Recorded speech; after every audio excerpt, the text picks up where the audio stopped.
Hello and welcome to FireDEV, a fireside chat with people in the industry. Today I have Jeff Edwards. Welcome, Jeff. How are you? I'm good. Thank you very much for having me. It is a Yeah, pleasure. thank you for coming on the podcast today. So you work, how do you pronounce the company? Survios? I always get Uh, it wrong. it's Survios. So they're a VR company. At least they specialize in VR, and they've been around for, ooh, I think it's coming on 10 years, I believe. They're just looking to release the new an update to their Creed VR boxing, which will be coming out on PlayStation VR2. So it's that's sort of their claim to fame, and then they've done a bunch of other stuff in the VR space before that. Okay, so I'm guessing, actually, just going back a bit, so what other titles has Survios worked on except for Creed and now, the updated version as well? So a lot of this stuff was all before before my time, but they did a Walking Dead game for the Quest and Quest One. They've done a couple of their own sort of IPs, all in the VR space. They did a Westworld game as well. So they've really been touted as one of the pioneers in VR gaming, which again, it's one of those uh, or formats, platforms, whatever you want to call it, that have really kind of taken off in a bit. And I was pretty skeptical when VR was first introduced. I'd done a few things previously, just in um, kind of demos and whatnot, and I never really thought that it was going to be become what it is, but it really has taken off, and you get quite a few different unique experiences out of the platform. Oh yeah, for sure. So, what specifically attracts you to the VR space? Because I remember you said that you wasn't, too sure when you first started coming about. So, what was like? Can you remember a title or a tech demo or the hardware that you tried and you was like, "This is, the thing that I want to get into." It was really I was at a buddy's place in my hometown. We have a pretty decent kind of game scene here, game development scene, and he had gotten a hold of the early Oculus Quest um, dev kits, and we were kind of playing around. And I remember we were all over, and he sat us down, and we were trying it out. And there was this cool little demo where you're stuck in a room, and it was constantly the walls around you started to collapse, and then they would, you'd turn your head, and something else would kind of pop out to the side. And then there was this roller coaster demo, which again made me quite nauseous at the time. But it was one of those things where it's just the immersion that you could get out of this technology kind of blew me away. Again, because of the queasiness, I wasn't sure how silly, at times people look when you're watching when you're not actually inside the headset. I think that's part of the fun as well. For Yes. yeah, because if you're watching somebody play a regular game like on PlayStation 5 on the TV, it can be fun, certain experiences like Uncharted, The Last of Us, but for the most part, you're disconnected and you don't really care too much. But with VR, it's kind of fun to see. See them acting, like a buffoon, and them trying to do whatever they're trying to do, and you just see them squatting to the ground, like their natural things that they do, squatting to the ground. I saw one person, try to roll over once, and just that, is entertainment in itself. So. But yeah, if you carry on about, people looking a bit silly whilst doing it. Yeah, it was just one of those things because I'm a normally somewhat self conscious individual, and that was always going through the back of my head at the beginning. And obviously, when you get into the experience, you block all that stuff out, and you just you continue to do what you need to do. Yeah, it was one of those things that I didn't see it, but again, I was quite curious on where this was going to go. And then I had an opportunity again, as I mentioned, I'd worked on a few demos, and then the last couple of places that I'd worked at had all sort of had a kind of a VR element to it. And then again with Survios, just seeing what they did, I had the pleasure of working with a few of the team from Survios before in previous studios, so I knew kind of what I was getting into with the people, which is always a nice thing. And then just seeing what they did, and how they tackled the platform, again was really was something I wanted to be a part of. Again, I definitely see with the rise of PlayStation and Oculus 3 or Meta, their third generation platform, and it's definitely something it's up and coming. Hopefully it sticks around for a lot, and as systems get more powerful, the graphics get better, and the immersion becomes sort of it takes you fully in there, and really beneficial to the player. And again, the experiences that you create are very unique from your flat screen experience. Oh yeah, for sure. The experiences that you get in VR. I remember the first time I tried VR was similar to you. I tried the development kit. Development kit 2 was out, I remember, but I was at some sort of game, I think some sort of technology conference, and they had like a little gaming section, and they had DK1. They didn't have DK2. I don't know what the reason was, but I remember it was out, but they had DK1. I tried it, and I remember being impressed by it, but I'm not usually a person that gets, lightheaded or nauseous when I'm playing, let's say, games or 3D, watching 3D movies as other people do. But with the DK1, I was like, I don't think I want to have this on my head for that long. And obviously the resolution wasn't that high as well. But when Rift came out and they actually had a sale on where or they reduced the price a lot, and instead of paying £900, like close to £1,000 with all the sensors and everything, it was down to like about 600, and I was like, okay, that's not too bad. I bought that, and I was like, when I put it on and I tried that demo, I don't know if you've played that Oculus demo where you're in the caravan, not the caravan, the kind of like a caravan, and it was remind me of Breaking Bad, and the experience, I just thought, it actually feels like I'm in the game now, and I had like a warm, tingly feeling in me that I never really had when playing other games. And I had played loads of games over the years on different platforms, PC, console, handheld, mobile as well, and the experience of VR.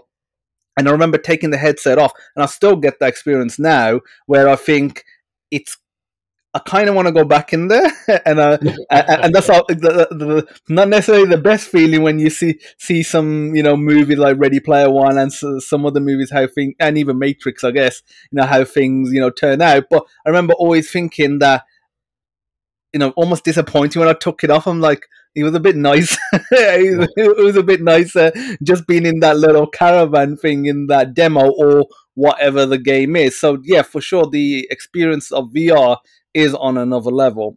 So, as Survios, have you had the opportunity to try the next Quest headset, like the Quest 3, or not?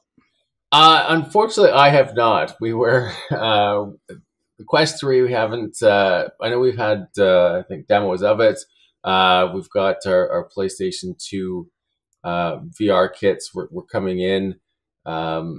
So that side, I still even had tried those. We have a few of them in the office, but again, they're unfortunately a little hard to get at the moment. But and being on production side, they're not always. I'm not the first in line, but no, it's. I think you kind of mentioned something before which is one of the things that I think VR really needs to overcome in general. Is just the price or barrier to entry is with here in Canada, where I am, the PlayStation 2 is coming in at close to $800-$900 once you get all the stuff you need. That's pretty pricey after you spend $1,000 on a console. And even with the Quest, the Quest 2 is come down quite a bit in price, but as you said, it is much easier to jump on board after you already have a console. But definitely, I said the experiences for the most part can't be beaten.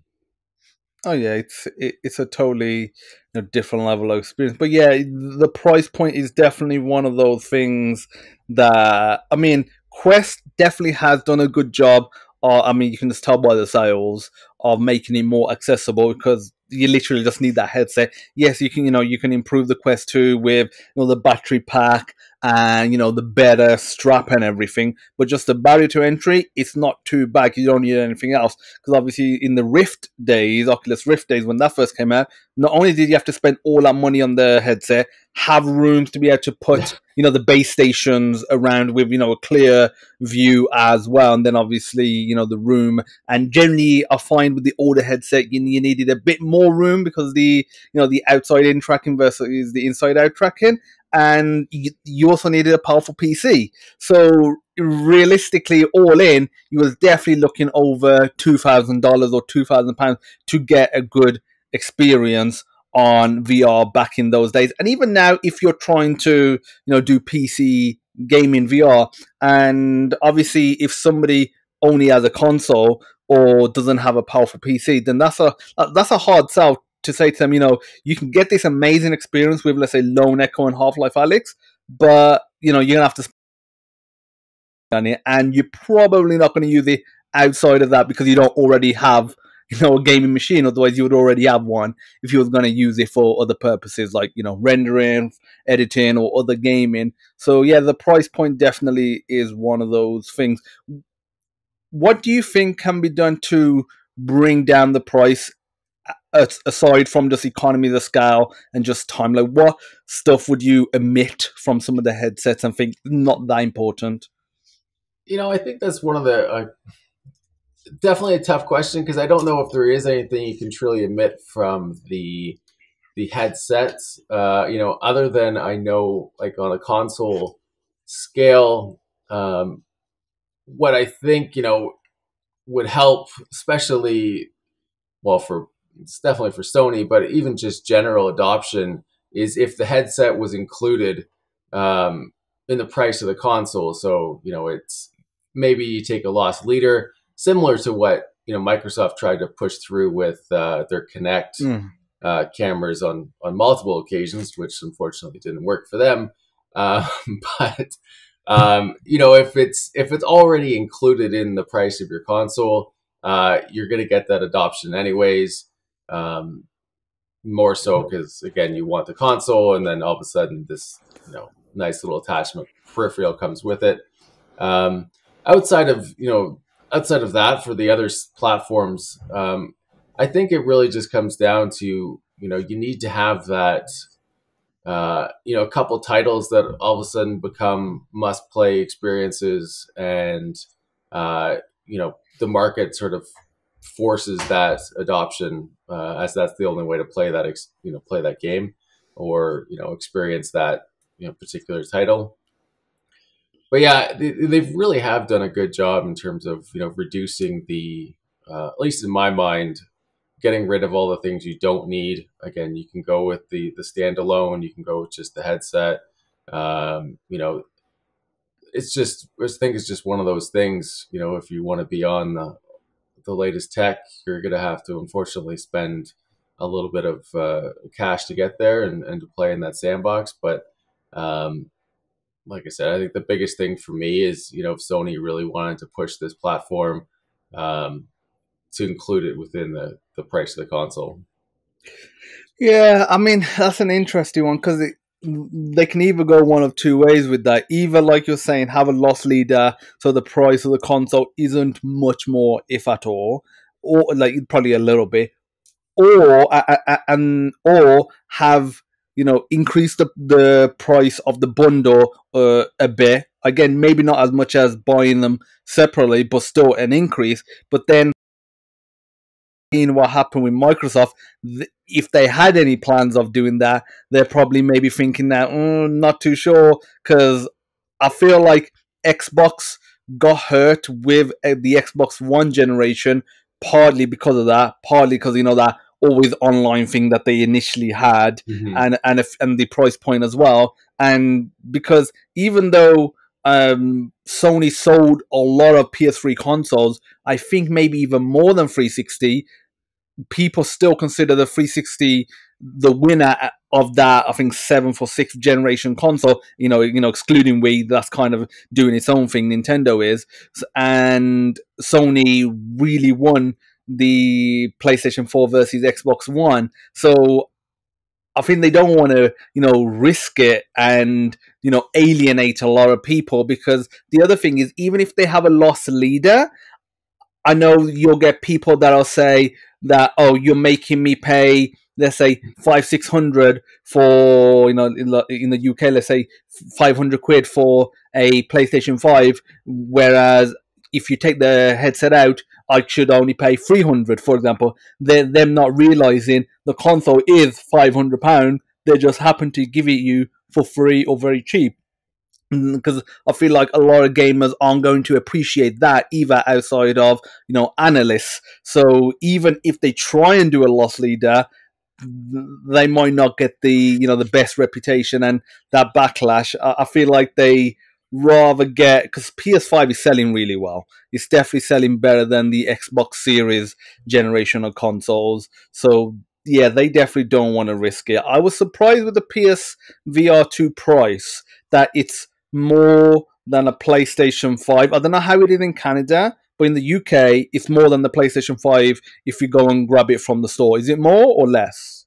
It is more. So Yeah. again, for me, I just bought I've got all systems, but I just have the digital PlayStation version, substantially more. Mm.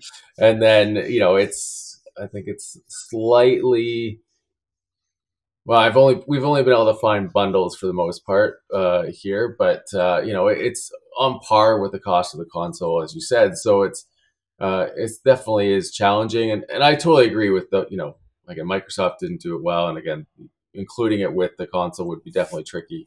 But I just, it's one of those tough things where it's you have to be either earning so much money or have some really nice parents to get that that headset on top of your console price. So Oh yeah, it's like the price of getting a PSVR2 and then the PlayStation. You're not quite, but you're almost getting into the realms of PC gaming. Then oh yeah. yeah, it's like going towards that, and then it kind of makes you think that unless you've already got a PS5, because let's say you've already got PS5, you bought it back in 2020 when they first came out, that's a different ball game, because you're already invested, and yeah, you've got to buy the headset, but it's better than buying a gaming PC if you don't have one. But if you're looking at it now and you haven't bought a PS5 for whatever reason, you're looking and thinking,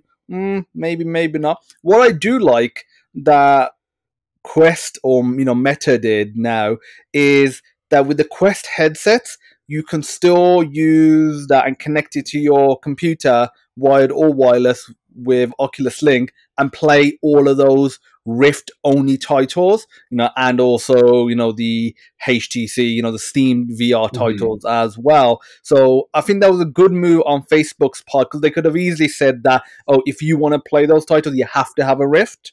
And if you want to have the standalone VR experience and take it anywhere, you have to have the Quest. But instead, they said, you can have the Rift, which they really haven't been pushing that much now, or you can have the Quest that can do a lot of the Rift functionality as well. Like, what was your opinion on the Facebook acquisition of Quest when that first happened? I know a lot of people hated that. Yeah, I think the biggest thing that annoyed me was the the switching to a Meta account and linking all your your accounts. For some reason, I missed the probably numerous emails about that and how easy it was supposed to be, and then it took me. I kept on delaying that little update, and that account switched, and then eventually, it took a Google search to figure out what I was doing wrong. Um, but no, I didn't.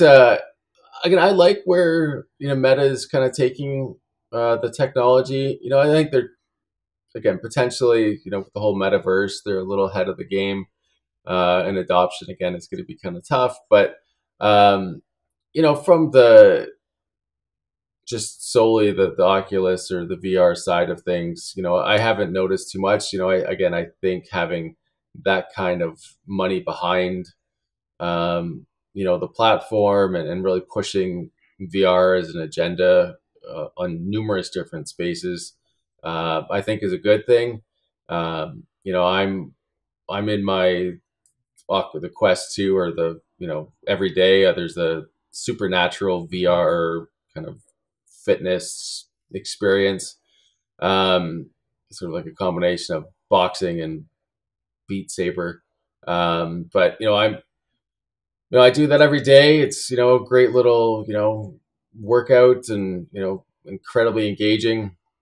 So I definitely like where they're headed, what they're doing. No major issues with I didn't know much Quest before the Meta takeover, or at least the name change, anyways.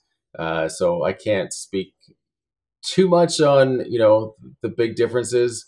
But again, so far, I do really like the fact that then it is an investment they're willing to back, and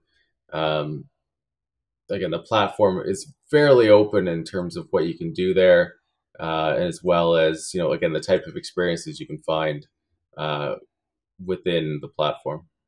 Oh yeah, so yeah, I remember at the time thinking, I had a few friends moaning about it, and at the time I was thinking that Quest does not seem like a company slash software that they would shelve, buy and shelve, because companies like Facebook have been notorious for that. So I thought that they're probably going to do something with it, and they've got the money, like you were saying, to really make moves.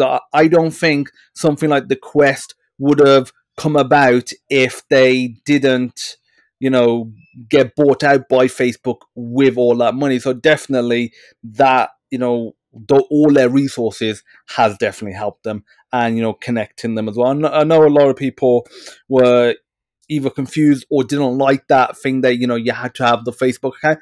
I never was that fussed by it, as long as, because I always had a Facebook account, for years, and as long as the Facebook login just works seamlessly, I never had an issue. I know people, you find a lot of, let's say nerds that just get, emotional over this sort of stuff, and it's like, as long as it works, it doesn't really matter. And ultimately, you are still, it's their company, so you don't have to use it. You can go and use Vive or Valve Index or PSVR if that's really that much of an issue, or ultimately.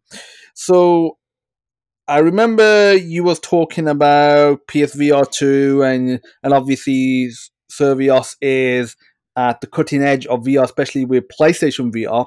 How much time do you get with like a development kit before the headset comes out? Because it came out in February. How long have you had like a PSVR 2 dev kit for? Much like all the dev kits, regardless of whether it's VR or Xbox, Sony, Nintendo, whatever. If you're lucky enough to be on the approved developers list, and again, if who you potentially know within the company, you're able to get them pretty early. So I think we were experimenting with them. I think it was a couple months before. They were well, a couple months definitely before the obviously the launch and all that stuff. And I think we were seeing earlier ones, pretty. I'm just trying to remember when. Heard mention of our first one that they had gotten in.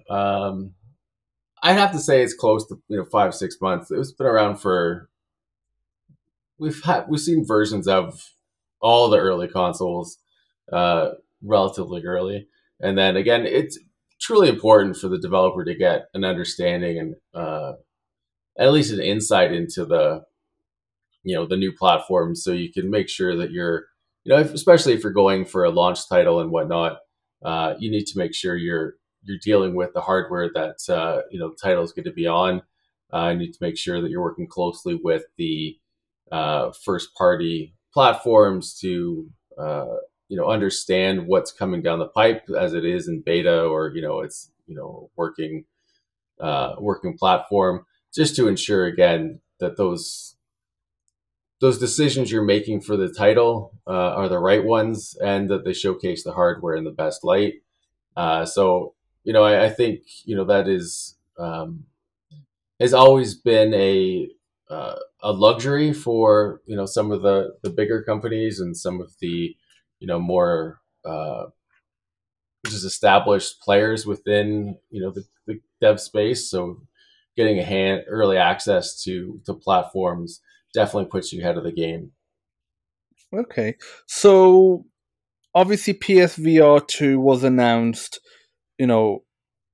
quite a while ago, and so what's the process for a company like Survios when they see that announcement, or do they know, through the back channels with Sony, because obviously they've been making games with Sony, that a new headset is coming, and let's start working on the next version of the games, or some new games with better graphics, etc., etc. Like how does that process occur?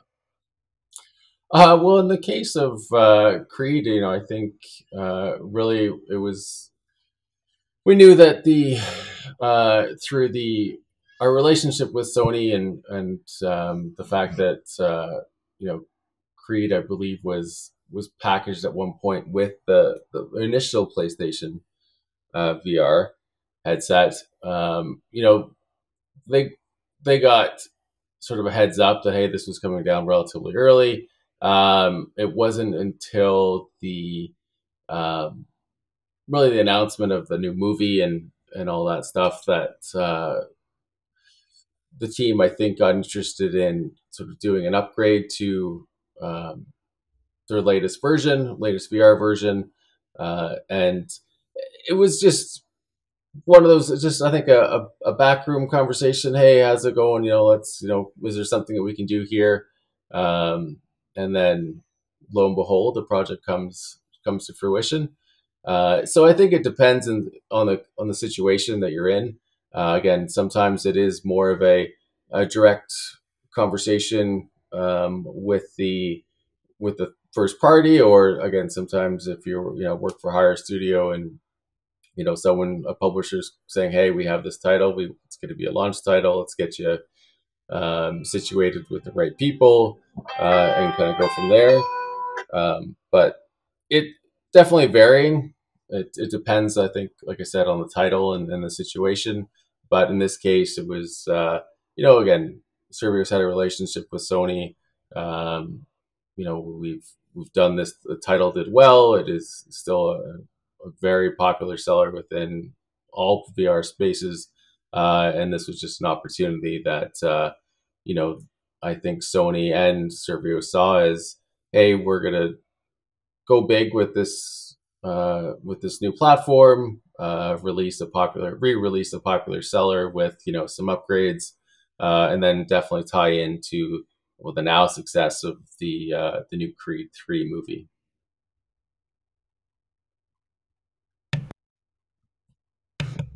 So what's the sort of difference between a development kit PlayStation VR 2 and an actual PlayStation VR 2? Because, when you get some development kit, consoles, especially, before they're out, they can sometimes be a bit more powerful, and then, certain things have to be toned down. Like, what are the differences between the dev kit and the one that I would go and buy from, a store? I wish I could give you a really good answer on this one, but unfortunately, I have not. I have not actually held the dev kit, but from what I understand from people who have been using it, there's not much difference between the two. In this case, I remember way back when we were doing Game Boy Advance games, the initial Game Boy Advance dev kit from Nintendo was actually basically just a cardboard box with some electronics inside. So it's I think you get a mixed bag depending on how early it is, but from what I understand, the kits that we were given were all pretty much pretty close to what the actual retail versions were, and nothing too crazy. And even some of the old PlayStation ones and Xbox ones were dramatically different um, in scale and the whole bit. But I think this one was pretty close to what the rest of the public will see. Okay, yeah, and that helps obviously developers as well, and the team because they know what they're creating. If it works on the dev kit, it's probably going to work on the release version. Maybe a few small changes, but if you're getting something drastically different, maybe something that's more overpowered, and then you're always kind of on edge, thinking, do I want to utilize the full hardware of this, and then the real one comes out and it's nowhere near as powerful. So yeah, there always is that issue. And do you get a released one closer to the time so you can basically have your games, more optimized for it, or do you not get the release one until it's actually officially released? No, we won't get the actual ones until they're released. Sometimes, I've been in cases where there is an update to the dev kit, and then you can request the new ones, either smaller or redefined versions, and then you can kind of return your old one and get the latest and greatest, which again helps. If they've made any tweaks or optimizations, again, reduce memory, increase memory, all those fun things.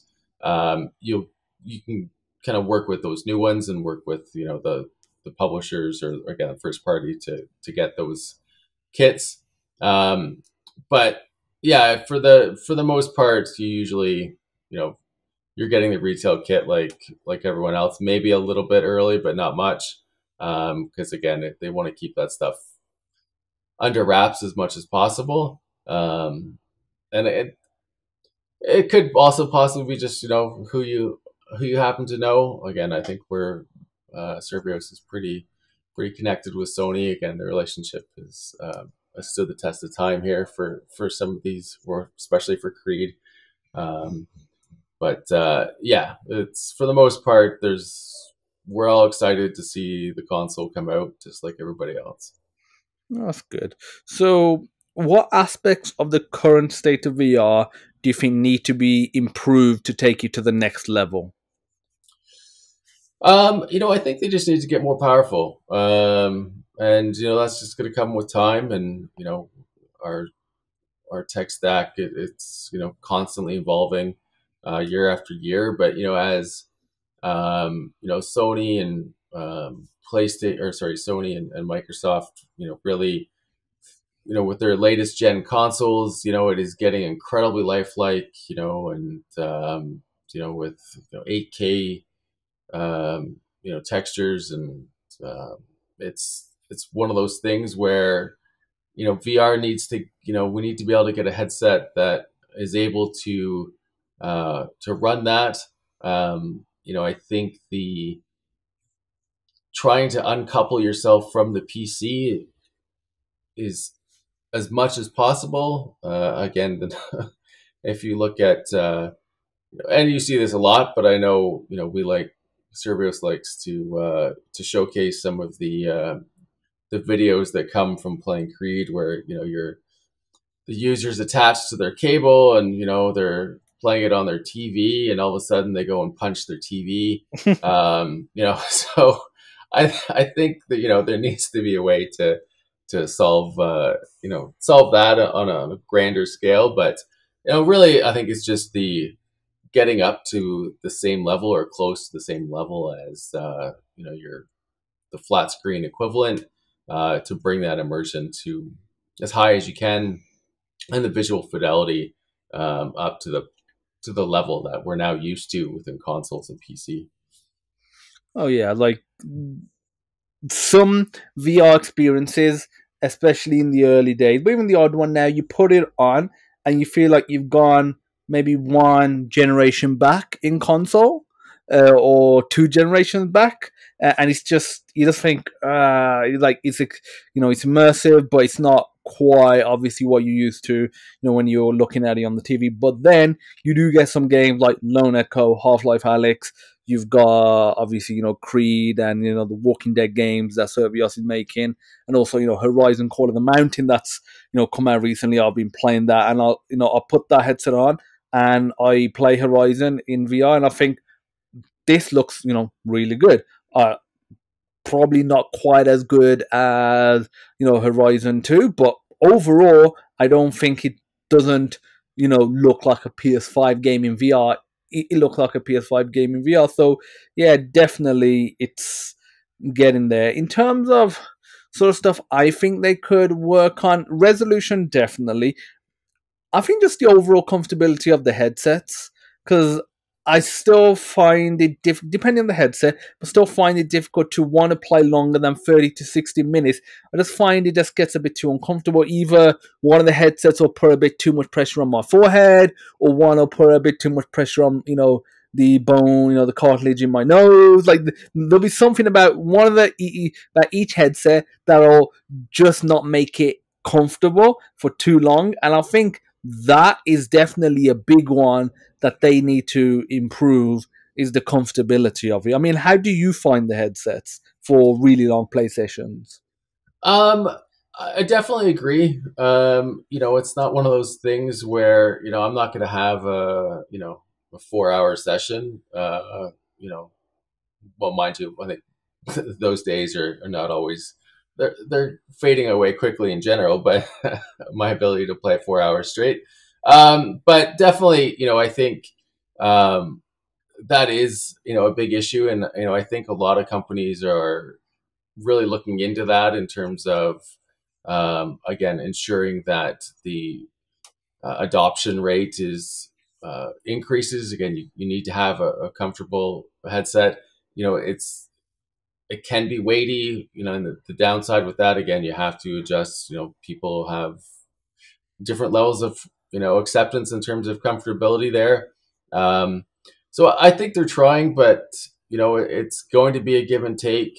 I think you'll see a lot more as the sets get more popular, and you'll find more peripherals to adjust comfortability, and different straps, or padding and whatnot, to ensure that the user is as comfortable as possible for the length that they're playing.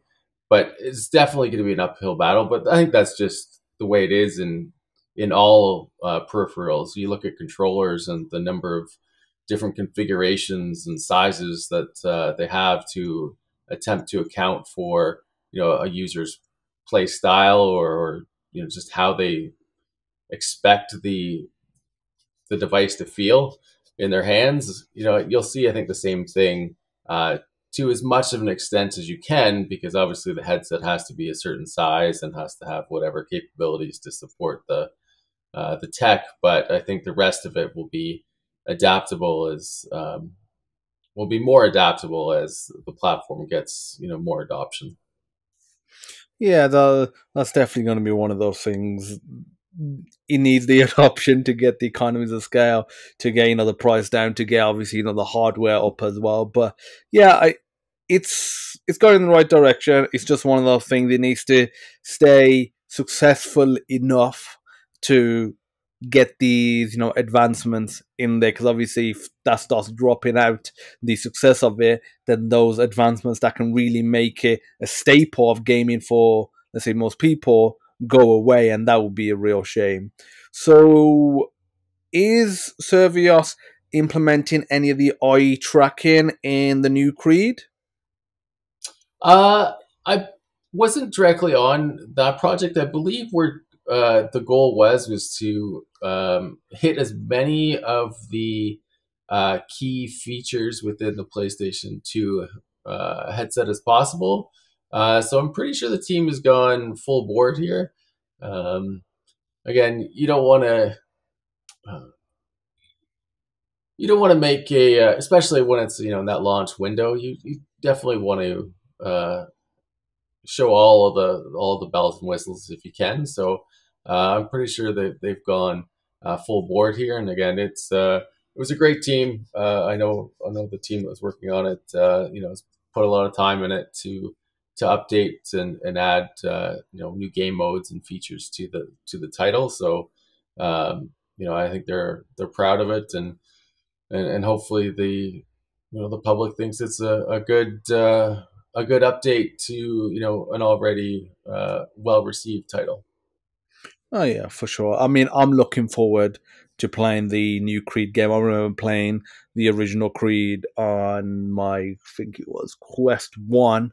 I'm playing it on that, and it's been one of those ones I've been saying, I wouldn't mind playing it a bit more, but then there's so many other games that come out, and the old ones that you just don't get time for it. But I'm going to make time for the new one. So, what game or games are you working on at Survios then? Survios is currently working on a new Aliens game that was I saw, announced. yes. So that is again, it'll be in your survival horror style. But that it was a huge, I think a huge get for Survios. It's going to be the plans are for it to be cross-platform and have a very unique VR experience. But that's the push right now for the studio is to ensure that this is the best experience um, that they can make. Oh yeah, I mean that's a big deal for any studio to get a title as beloved, because obviously Creed is one thing that's just great, but to get an Alien game, to do that just shows how confident the studio behind Alien is in Survios's talent and ability to ship VR titles that they're giving Survios that opportunity. I mean, I would like to play it, but I'm not the biggest fan of horror. If it was a regular game on the TV, because I like Alien and the Predator movies, I would be willing to play Alien. But in VR, I mean, I'll probably just watch some videos because I can imagine that being super scary. Well, that's definitely the definitely pushing for that. It's Aliens. It does have a huge following. It's one of those classic horror kind of IPs, and we really wanted to. Well, the goal for the team is to really embrace that and capture as much of the magic from that IP as possible, and really showcase the xenomorph in all its glory, and being fully immersed within that environment is, I think it's going to be pretty special. If we can pull it off. Oh yeah, I mean, I've got confidence in it because all their sort of titles that Survios makes seems to be good. So, and they know VR. It's not like it's a game and it's a big, IP like Alien. So they know what they're doing. What's your favorite Survios game? You know, I for me, I'm it's it's I'm a huge I've always been a huge Puzzle Bobble. They did a Puzzle Bobble 3D. It's just a small thing for PlayStation. But I'm always a big fan of that particular IP. So probably that, and I'm a big sports guy, so I do enjoy getting the chance to get in the ring. So I would probably have to say probably their last two. I wasn't around for their earlier titles, The Walking Dead, Westworld, and their Raw Data, which was one of their big, I think Sprint Vector, sort of their earlier titles. So I came on board a year or so ago, and really caught the tail end of that. But getting in, again to their last couple titles, one solely for the IP, and then the other one solely for the fact that I do enjoy Rocky, and again, like I said, stepping into the ring is always a good time. Yeah, for sure.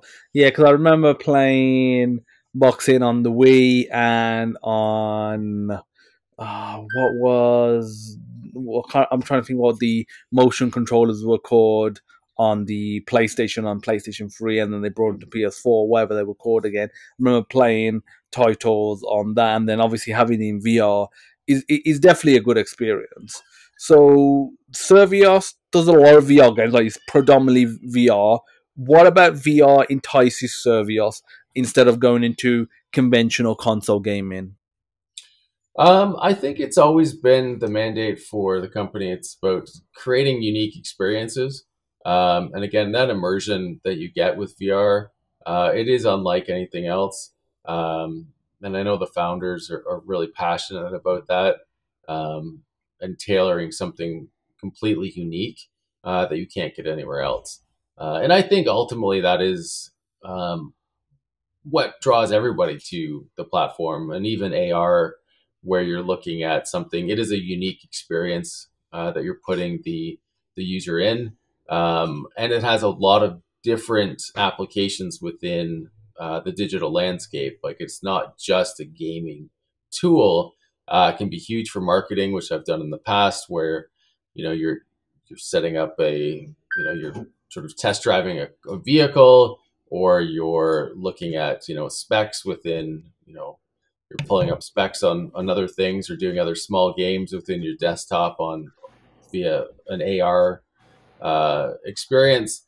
So I think that's what draws everyone to the platform, and definitely I think are the founders for Survios, and sort of where they've headed and where they continue to push.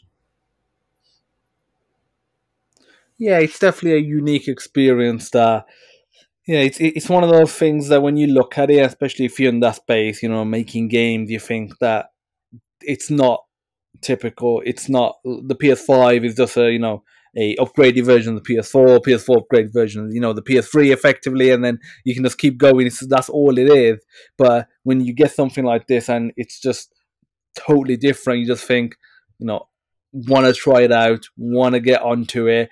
It could be the next best thing, and we could be one of the pioneers. Obviously, Survios is still in the early days with VR, and it's been here since the really early days of VR gaming. So it's going to be one of those companies that I think at least their titles will be remembered as some of those really pivotal moments for people to get into VR. What's your favorite VR headset and why? Because you've tried a bunch of headsets. I'm guessing you must have a favorite. Mine's still and it might always be just the standalone Quest 2 or Meta 2. I like being attached from my PC. I know you can't play all of the latest and greatest at times, where you need the power of the PC, but I just like the freedom to be attached from my PC. I like the fact that it's portable.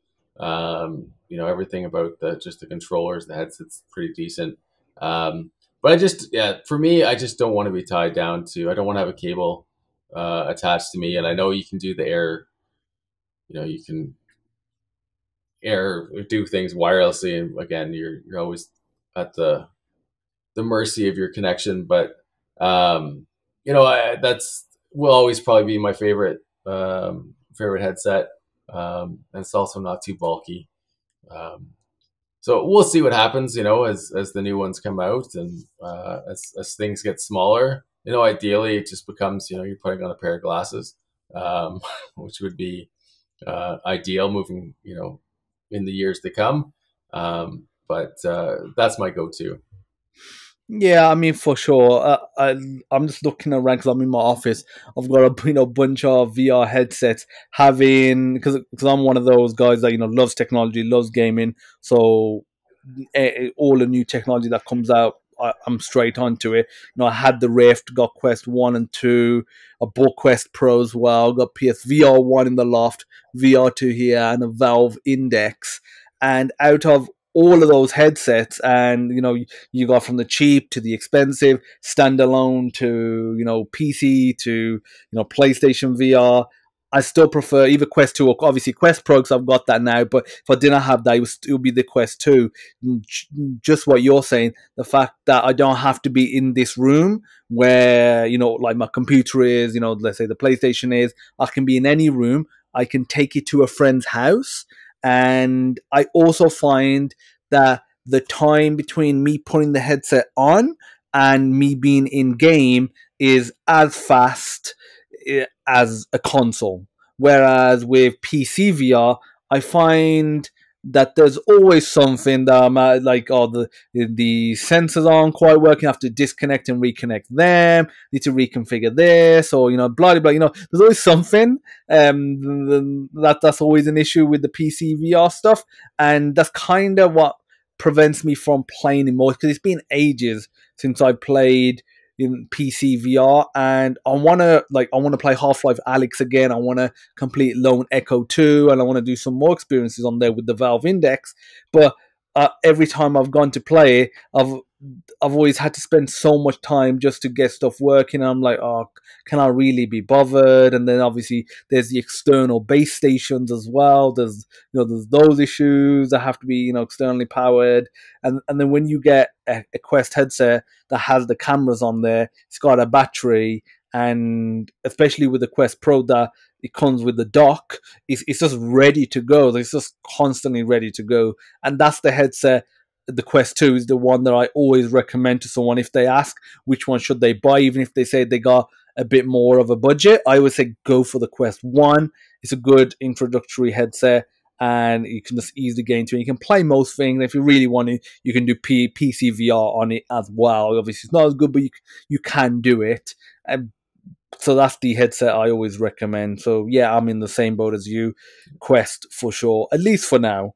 I think PSVR could potentially have been near the top if it was wireless. The fact that it was wired really brings it down a notch for me. But again, they obviously have greater fidelity with the games. Horizon, obviously Creed coming out. You've got, what's it called? Gran Turismo as well. It's hard to get that experience in Quest 2. So it's kind of a balance. I'm happy they got a single cable instead of the PSVR breakout box with all those cables. That was so annoying. Yeah. So, how much of your gaming is VR based these days?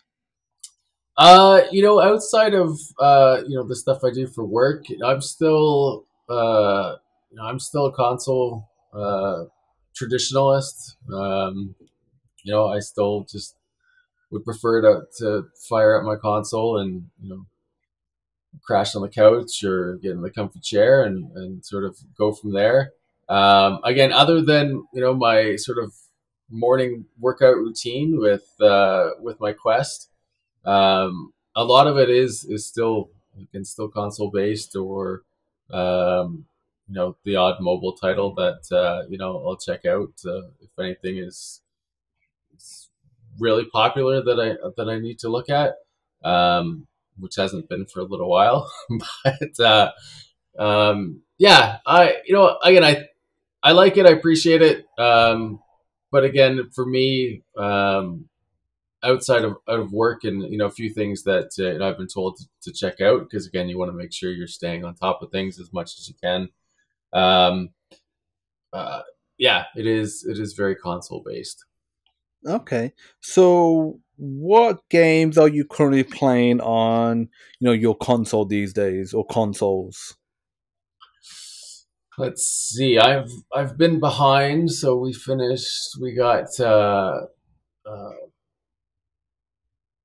we've got Ragnarok, and then I we still need to play did that. finally getting through Red Dead Redemption 2, which has been a horridly long process for me, unfortunately. Amazing game, but I'm just it's been slow. What else do we have on the go? Um, I've been I've had a love hate relationship with and only hate because it sucked a lot of time. But Hades, I still go back to that. It's a roguelike game. I don't know if you played it or not, but absolutely fabulous title. I've sunk numerous. Well, it is an embarrassing amount of hours into that title. And what else did we? Gotham Knights have finished as well. Huge Batman fan, How so was had that. that? Because I've been a huge Batman fan as well here. Played all the other Arkham games, including the VR one, and I enjoyed all of them.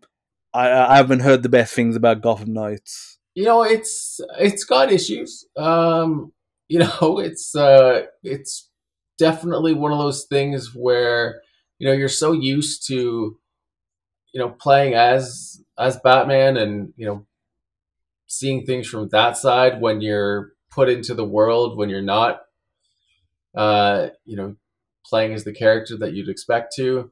It's a little off-putting, but if you're a fan of the IP or DC, you still get lots of enjoyment out of it. They've changed a few things, but uh, overall, the play experience wasn't it wasn't off-putting for me. I definitely enjoyed it. I completed it. The multiplayer stuff is just kind of the battle royale stuff is like, yeah, it's there. Not my. You probably could have done something better, but again, the game itself, despite some bugs here and there, I still enjoyed it. The story was comic bookish. It had its own its flares. Good and bad. But again, I can't fault them. Again, they got it out. From what I understand, it was quite the dev cycle to get that game out. But ultimately, it was an experience that I enjoyed, and uh, I'd recommend it. Maybe not at a full price if you're not a hardcore fan, but definitely worth checking out. Visually, I found it quite impressive as well. So it's pros and cons, but again, definitely an experience that I enjoyed being a fan of the IP. Yeah, I mean, I've just had about it's the same as you. I just feel like as you get older, you have family, you have work commitments, and all the other stuff. You just get behind on gaming. I'm trying to get through my stuff as well, and if it feels like a never ending battle, I've just got to the point where I'm just like, it just means I've got plenty of stuff to play, Yeah, and as long as the experiences are good, then it's fine. And the problem occurs where if a game comes out and you don't play it for a few years, then you try and go back to it and play it, and then it's just not good enough to play anymore because so many other games have come out and they're just so much better. You're just like, oh, if I played it at the time, it would be an enjoyable experience. Playing it 4 or 5 years down the line, it doesn't quite hold up now. It's like playing a PS3 game, where when PS4 was like 3 4 years into it, it's a totally different ball game. So there obviously that's an issue as well. But what's so your just a oh, so just a I don't know. Sometimes again, I think this is also a sort of the downside to the industry at times. And I'm been in here for a little while, but you know, even the games, you look at games like Cyberpunk, where if you played that right out the gate, you probably potentially had a horrible experience. But now that you know they've patched it up and and all that stuff over numerous occasions, you know, the reviews of and the play experiences seem to be much better. So it's I think it's yeah, you might not want to wait you know 4 or 5 years before you pick up a title, but definitely giving it again the unfortunate thing in the industry. It seems at times where you know maybe picking it up day one isn't the best. Maybe you want to wait for that first patch or two to come out, and then your experience is a little better. But yeah, it's I definitely feel you with again the amount of titles that are out there, and especially over you know as we got out of the pandemic where everything was coming out. It seems like new games are coming out constantly, but there's always stuff to play. Yeah, there is. And especially when you sometimes want to just go back and play, because it's not just new games coming out. Sometimes you just want to go back and play some old titles that you really enjoyed, or maybe because there's, you know, Jedi Survivor coming out next month. I've, you know, started Jedi Fallen Order again. I'm more than, I'm not that far from the end now, so I'll get it completed in time. But like, you know, when you want to go back and play some games, I did it with Modern Warfare 2 as well. When that came out, I went back and played Modern Warfare. It wasn't. It was less of, oh, let me go over that again because Modern Warfare 2 is coming out. It was more, I really enjoyed playing it. I know I'm gonna get a fun experience because I know it was fun for me personally, but I'll also get a catch up as well. So you know there is that. But there is one advantage of being in our situation where we have a backlog, is that unless it's a game that we really, really, really want on launch, we can kind of say, you know, I'll wait a few weeks or a week or two, see how the launch pans out because I'm busy with other games. I don't need this new game that's just come out. I've got plenty of other games to play. If the launch is smooth, everything's fine, then you can be like, okay, I want to go ahead and, you know, get it on the weekend. Or you can say, okay, the launch hasn't been smooth. They've got frame rate issues. They've got, you know, crash issues, online issues, whatever it is. Let me, you know, wait it out a few weeks or maybe even a month or two because you've got other games to play. So it can be advantageous, and it can mean when you do, you know, grab it because you've was able to wait because you've just been busy and you've got other games to play, you actually get a good experience. Because like you just said, people who buy Cyberpunk now will have probably a more pleasant time than those that bought it on launch. And that's definitely a good position to be in if you're willing to say, okay, I won't buy all the games on day one. And if you've already got a backlog, it doesn't make sense anyway.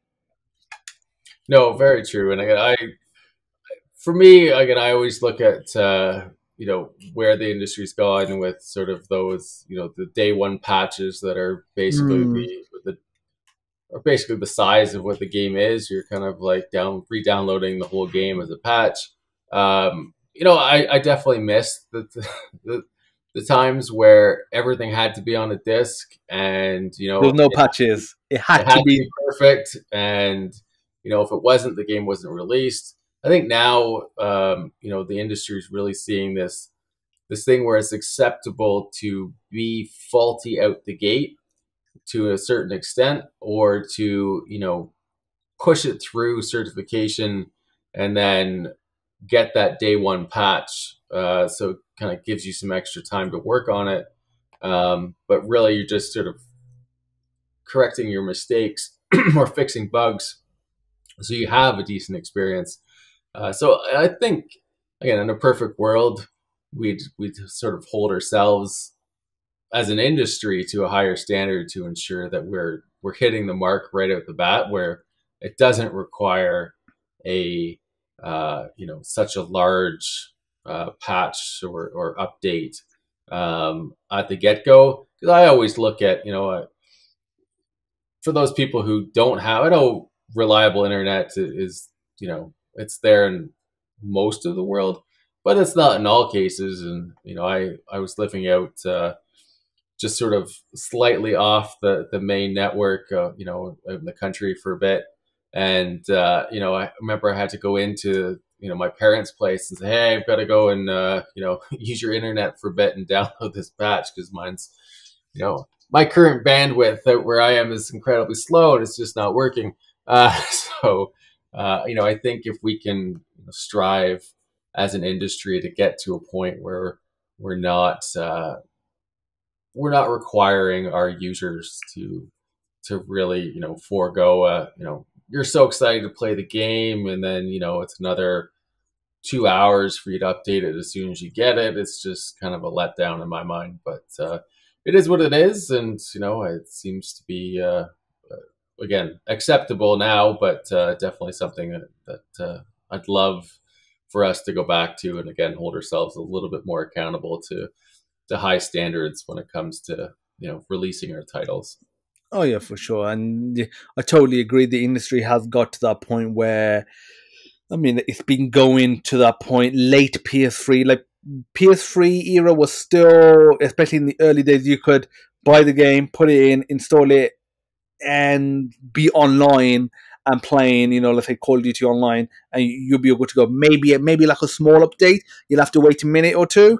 Like that's what it was, and so that wasn't that big of a deal. Late PS3 kind of got to it, but then PS4 and PS5, like when I buy a Call of Duty now, because I buy them on launch, I just say to myself, there's a very high chance I'm not playing it on day one. like if I'm having to do, because sometimes it's, and especially if the update fails. Like I've had those issues where it's doing a 50 gig update and it gets to like 48 gig and it fails, or it does it and then they just happen to release a new update because it's taken so long, and then you need a new one and then you get all this issue where you have to have some sort of online connection just to play the single player campaign, or be connected once for X amount of hours before you can actually play the single player. And I'm like, I just want to play single player. Fair enough. I just hit the mic, sorry about that if you heard a big lamb bang. If I can't play multiplayer for a day, that's fine, it's not the end of the world, but let me play the single player that I've paid for as well. And that is definitely a huge issue. And like you were saying, the industry as a whole needs to hold itself accountable, but it doesn't help obviously when a studio announces a game, everyone's excited, and as a result they want to get it out there because the world knows about it now. And if they announce it, they announce a certain date, and that date's looming, and you're like, we're not looking like we're going to hit it yet. It's either you delay it, and there's only so many times you can delay for the most part before people lose hope in it, or you release it, it's not the best, and then you patch it, and that's obviously a huge problem. The other route is you can go down the route like Valve does. They don't really announce anything until it's pretty much done, because when they announced Half-Life Alyx, I remember seeing the release date, and it was like a month or two later. I was like, at this point, the game's basically done. Then, like they're just wrapping up a few testing. It clearly were, they had been working on it for ages. But again, Valve is in a different financial position where they can do that, and they have a certain sort of ethos and mentality about it, that they're not going to share it until they think it's actually ready as a game and less of an idea. Because the amount of times you see a game announced at E3 and the trailer is literally just the logo of the game, and you're like, clearly you don't have much to show yet, but you're already announcing it. Yeah. No, it is definitely one of those things. And again, even when it comes down to, it's that balance that developers have with their stakeholders, with, their publishers, IP holders, that, hey, this is the window we want. And, it's those tough conversations that, I think we just need to get better at. So again, it's slowly getting there. Again, we're not, I think the industry as a whole isn't, crunching as much. I still believe it's a part of the industry and always will be, but I think they're doing a better job. But I still think, some of those tough conversations to ensure that the user gets that experience that they want or expect right out the gate, should be something that we all look to to hold ourselves accountable to, and especially again, like you said, with first player, like our single player campaigns or experiences, they shouldn't have to be online, or at least not fully connected. Again, if you need an update, sure, but I think as much as we want to track data and all that fun stuff, which again, it does help improve our games and all that stuff later on. We do take away a lot from our users, and I think we are not supporting the play style that they particularly want. Consoles, they're meant to be, picked up and moved if you want. I remember younger taking, my console up to the cottage, for those rainy days, or, just moving it around from, place to place. And, you're not always connected. So it's definitely one of those things where I think, as you said, we should look to address, and hopefully we do in the future. Yeah, and obviously the thing is, us as consumers, we want better graphics, we want bigger worlds, we want more.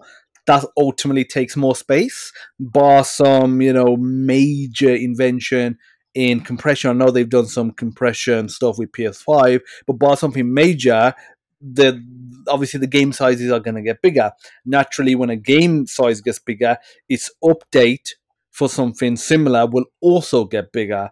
So there is that, but unfortunately, the internet infrastructure, I mean, it's decent in a lot of the parts of the Western world, but it's still not quite there yet. Where, I mean, you can tell it's not quite there yet because streaming games has not picked off, no matter how much PlayStation tries to do, or Nvidia, or whoever else is trying to do. Google tried it with Stadia. Mm-hmm. It's the connection. I think a big part of it is just the connection issues, especially considering most people are trying to play wirelessly. If you're wired in with a good router and a decent connection, the experience isn't too bad.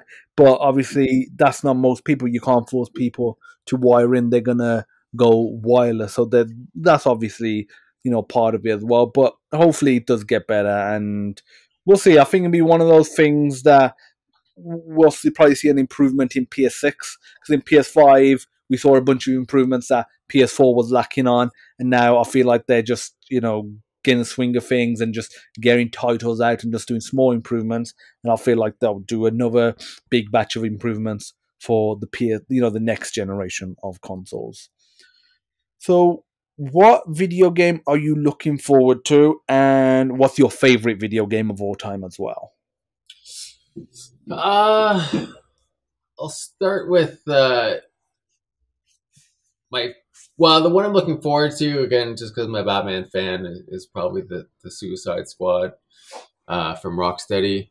The game that it was one of those experiences, and it wasn't necessarily for the graphics, although at the time they were great. But Final Fantasy VII, I'll always go back to that. It's the story, the play style. It was just everything about that title I loved. It was the first time I had to buy the console for the game. I was a big Sega guy before, and I remember when this came out, and I saw the trailers, and I was like, that's it. I got to have this. I spent countless hours playing it. Getting, and it doesn't happen often, but actually getting emotional and feeling something for the characters in certain scenes, and then playing I went and played the remake as well, or at least the first part of it. It was again, they took a different take, still enjoyable, to relive, to step back into those those characters and see a different take and a slightly different story. But it's those type of experiences that keep me in the industry. The fact that you can create something that, unlike a book or a movie, again, you're immersed in. You get all your senses, sort of everything is touched on, and you can take those away and come back and play them again, and just like a book, and just sort of seep back into that world. But yeah, Final Fantasy VII, it was it was just one of those titles for me that will always stick with me. Okay, good stuff. And what's the best VR experience in your opinion for newbies, and the best VR experience for VR veterans? Oy, for newbies, you really want to stick, and this is just a general, I'm not going to say a title in particular, but just a general, the type of titles you should look at really should be ones that, don't involve, you don't want to be moving around a lot. Like if you're just getting used to the experience and you don't know how you're going to feel, in terms of, just motion sickness and whatnot, I wouldn't jump into something where you're constantly having to move around a lot.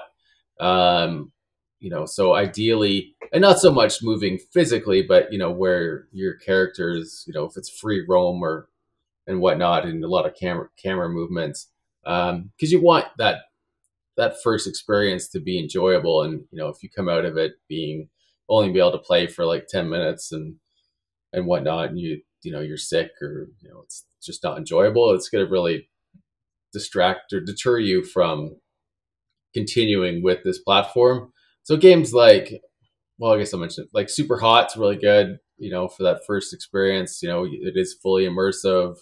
You don't have to move around a lot. Your body can, but you're not actually, more or less standing still. And in terms of like, if you're a veteran, I know the new Resident Evil Village, Resident Evil 8, whatever, it's supposed to be amazing. Again, unfortunately I haven't played it. I played Resident Evil 4 remake, which again was neat take on that. I can only play it. I can't be use the free range camera, unfortunately. But I think that with the latest titles, they've really gone above and beyond to ensure that experience is very similar to the console. Yet again, you get all that immersion that comes with VR. So yeah, I definitely do a slow entry into the VR space. There are a lot of games that, again, get you immersed, give you that great experience, and don't push you around a lot. So then you can slowly build up to that free range camera and get yourself just used to the experience, and being the motion or the lack of motion, perceived motion that comes with it. Yeah, I mean, for sure. Like, when you're playing VR games for the first time, you don't want something like Resident Evil or probably the Alien game or Walking Dead. Even if you're a fan of VR, a fan of horror games and those titles, you want it to be a bit more easy. Like one of the things I love doing when people come around is, and I'm kind of now going around other people as well, because obviously with the Quest you can take it with you, is putting a VR headset on them, even if they're a bit reluctant. I find most people, if they're not too old, are open to the idea, and then they love it once they get it on there. Is the title that I like showing them is that that can't remember, the Oculus one that I was talking about, where you're in the caravan with the robot and you're just messing around with like balls and like guns and whatnot. Like that's a great one to play, and then climb. Even though you'd think a climbing game where when you're looking around and it looks like you're X amount of meters high. I find for new users, it's definitely pretty friendly for them, as long as they don't really get shaken by heights. They'll be all right. And especially with Climb 2, where there's like an easy mode on there where you don't have to chalk up or anything. It really provides them a level of accessibility that they can't with certain other games. And then there's so many other games, Lone Echo, Half-Life Alyx, probably even Horizon, and Creed. I'll say is probably in the middle level where you've got a bit used to it, and you run a bit more of an experience, and so a newbie can try it if they've played a bit of VR. But then somebody who's good at VR can also enjoy it as well. So yeah, it's definitely one of those ones you want to ease yourself into VR compared to other games. What's the most successful VR game that Survios has? Is it Creed? Oh, by far, By yeah. far. I think the stats are maybe not 50%, but it's right up there where almost every other user has downloaded this game for their headset. So yeah, it'll probably always be that title. So it's just one of those things. Sometimes you get lightning in a bottle, and you get the right IP, right title, and you set yourself up. So yeah, it is Creed, and I think after that, I think it was probably maybe might have been Walking Dead or Raw Data, since it's been out for a long time and was received quite well. And Walking Dead, I think, solely just for the IP alone. Everyone likes their zombies, and Walking Dead's a really, again, that name carries quite a bit. I know through my time with Telltale and working on those games, they're beloved. That IP is, everyone wants to be a part of it, and have their own unique take on the stories that unfold with it. So it holds a lot of weight. Oh yeah, Creed and Walking Dead, being able to step into those worlds that you see on the TV with Walking Dead, and you see on the big screen at the cinema with the Creed movies. And like you were saying, if you're a fan of the Rocky movies as well, even if you're not the biggest fan of the Creed movies, just being a fan of the Rocky movies, being able to play obviously a good boxing game, and then the fact that you can have some Rocky characters in there as well. So it's the seeing that it definitely entices a lot of people compared to a game that's a totally new IP. I can imagine, Aliens, if Survios pulls it off, which I think it will, just in terms of, a fun game, I can imagine that doing really well. Obviously, it's a horror game, so it's gonna, have an element of like, few people might stay away from it, but overall, I think that'll get a lot of attention. But yeah, I can see why Creed would be, and it's one of those ones where you can get a lot of fun from it if you're well versed into VR. But it's pretty simple to get into. You're just basically swinging your arms around. Obviously, there's a bit more to it than that, but there's not so many gameplay elements that you have to remember, where you got to reload this, upgrade this weapon whilst you're playing, move this, move that. It's a pretty straightforward game to play. As a result, it's done really well. Yeah.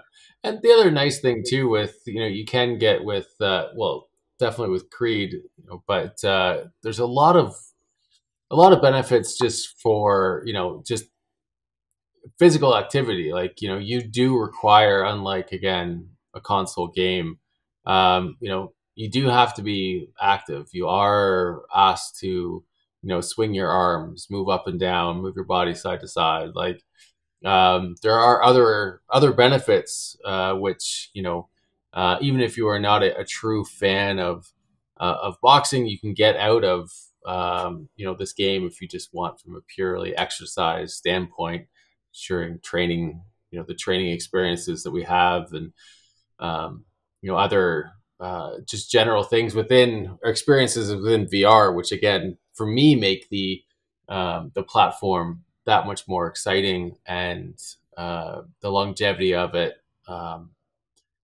that I can see it again continuing much past even if games went away. The physical activity that you can get from these experiences can be quite high. Oh yeah, yeah. The experiences that you can get, it's totally different to playing. Let's say if Creed was, just available normally, like fight night games or the UFC games now. Yeah, they're fun, but being in it, it's like playing the Wii, but obviously you've got the screens directly next to your eyes instead of being several feet away. So yeah, that experience is definitely on another level. And really, unlike unlike the Wii, I think we've all, once we learn the Wii tricks, and you don't actually Yes. have to make full arm movements, and you can just move your wrist, and Oh, the sweat that you build up while playing those games when the Wii launched versus after you've been playing it for a year or so are dramatically different. oh yeah, yeah. I remember, playing the tennis games, the boxing, but especially the tennis game on Wii Sports. You would full on be swinging your arm standing up, and then you Yeah, realize you can sit down and, like you said, just swing your wrist. yeah, And I actually found it better. You could do a faster shot just like with a little flick because the motion was so much faster than doing the actual motion. Then they did bring out Wii Motion Plus, where you literally had to do the full motion and when you were so used to just the regular Wiimote, it felt a bit weird doing the Motion Plus because you couldn't, if you just flick your wrist in the game, you would just flick the wrist. yeah. So yeah, there was that. So having worked at Atlassian, what project management tips and techniques would you give to developers, especially game developers, and not just programmers, artists, anyone within that sort of space? Yeah, so we're not actually directly working with Atlassian, but I do have a side thing where I go in and I work with game companies and other tech companies to sort of set up Atlassian products. I've been using Atlassian for probably close to 20 years now, Jesus, um, woohoo, that's quite a and while. and really when it comes to that particular software, it has almost, well, it has become an industry standard within the games industry. And my big philosophy for using that suite of tools is making it as interchangeable as possible and ensuring that the information found within Jira is also found within Confluence, and you're using Confluence as your source of truth for all projects, and just documentation sharing, and just team communication, as well as, again, it integrates seamlessly with pretty much any piece of software that you want. It really is an advantage to a studio to use it. And me, because I've run companies before, and I've managed budgets and stuff like that. The bec- with Atlassian and the suite of project or tools, and you really can mitigate the number of unique tools that you use, because it can do quite a bit out of the box, and even with various plugins. So my big thing is when you're setting these things up, it needs to be user friendly. So you want to make sure you're setting up your workflows that are understandable. They're easily transferable from project to project, and you're not reinventing the wheel constantly. So you really need to ensure that you're setting up a pipeline and a process that's going to be one, tweaked as things come up, but definitely one that can kind of stand the test of time within your project or organization. Um, and again, it's all about highlighting important things. Don't bury things. Um, Regardless of what kind of methodology you want to use, waterfall, full agile, Kanban, lean, um, you know, whatever buzzwords you want to use, a mix of a mix of any of those. Um, you need to be tailoring it to your team. That's so important. I think, as a leader, as a manager, um, having too much red tape, having something that your devs don't understand, it's it's just pointless. Causes lots of frustration, and you just need to be flexible. Oh, yeah, for sure. Like, I think a lot of people get it in their head that, there's this one project management style or technique or software, that you can use and you'll be the best always. It might not work for you, might not work for your team. The project that you're, particularly doing right now, might be different to the one that you previously did. So, you have to, adapt, and there's nothing wrong with, changing tools or changing styles or using some sort of hybrid approach just because everyone else happens to be using this new project management style, which is shiny and new, and everyone seems to be jumping onto it. Doesn't mean you have to, just for the sake of it, especially when you're already mid project and it seems to be working well. There's no need to just change all of it mid project and everyone's having to learn new stuff. So just do what works, and the most important thing is actually take action. Because if you're constantly getting to that phase where you're just trying to find the best software, switching from this one to this one, I know I've been guilty of this before as well, especially doing my own projects.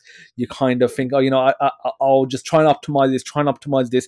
And then you think like the whole goal of this project was to, let's say, make a game, and right now I'm just arguing with myself over which project management software to use. Ultimately, getting somewhere with the game by just making a few notes on paper and ticking it off is much better than having Trello or Jira or whatever software like Monday.com nailed down for me or my team. So yeah, action over anything else is the most important. But obviously, leveraging these tools is also good as well. Oh, I completely agree. And, I, much like, what you're saying there, I don't like jumping on the new and shiny.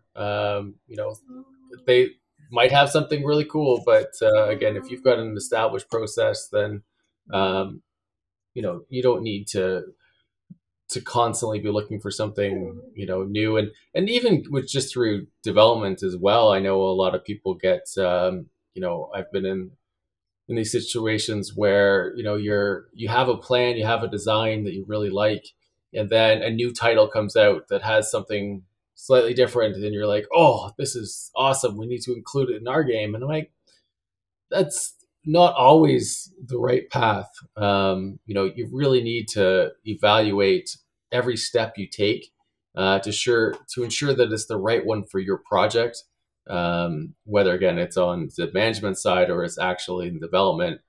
Jumping to the latest and greatest isn't the best, and especially now with with a new engine, we have Unreal 5.